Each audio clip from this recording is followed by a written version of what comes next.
करता सर्वात मोठी बातमी समोर येते। बळीराजाचा आक्रोश, पिकांना पाणी द्यायचं कसं? वीज नसल्यानं शेतकऱ्यांच्या संयमाचा बांध फुटण्याच्या मार्गावर। काय आहे नेमके प्रकरण, पहा सविस्तर।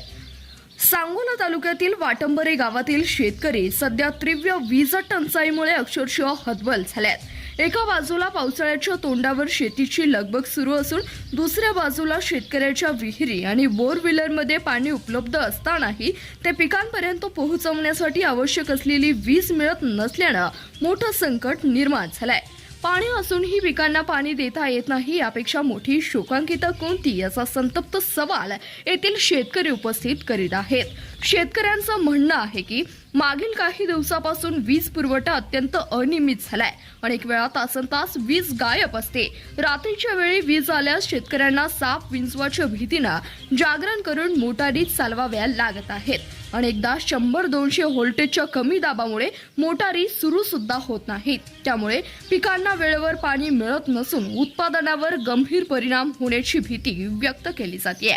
सध्या खरीप हंगामाची सुरुवात आहे। शेतकरी बियाणे, खते, औषधे आणि मशागतीवर एकरी 25 ते 30 हजार रुपये खर्च करीत आहे। मात्र विजेअभावी पाणी पुरवठा खंडित होत असल्यानं हा सर्व खर्च वाया जाण्याची शक्यता निर्माण झाली आहे। आधीच निसर्गाच्या लहरीपणामुळे आणि वाढत्या उत्पादन खर्चामुळे शेतकरी आर्थिक अडचणीत सापडला असताना आता वीज टंचाईने त्यांच्या चिंतेत आणखी एक भर घातली आहे। एकरी 30 हजार बुडाले तर जगायचं कसं, असा हताश सवाल शेतकरी आता विचारित आहेत।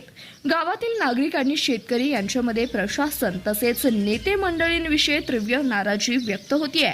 निवडणुकीच्या काळात मतांसाठी गावोगावी फिरणारे नेते आता शेतकऱ्यांच्या अडचणीकडे फिरतानाही दिसत नाहीत। शेतकऱ्यांच्या समस्या ऐकून घेण्यासाठी कुणी सुद्धा पुढे येत नाही, अशी खंत अनेकांनी व्यक्त केली आहे। काही नागरिकांनी तर अधिक गंभीर आरोप केले आहेत। शेतकरी पुढाऱ्यांना वर्गणी देत नाहीत म्हणून त्यांच्याकडे जाणीवपूर्वक दुर्लक्ष केलं जात आहे का, असा प्रश्न सुद्धा उपस्थित केला जातोय।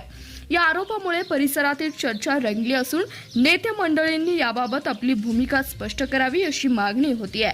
वीज पुरवठा सुरळीत नसल्यानं फक्त शेतीच नव्हे तर ग्रामीण भागातील दैनंदिन जीवनही विस्कळीत झालंय। पिण्याच्या पाण्याच्या योजना ठप्प झाल्या असून दुग्ध व्यवसायाला फटका बसून दुधाची धार आटली आहे।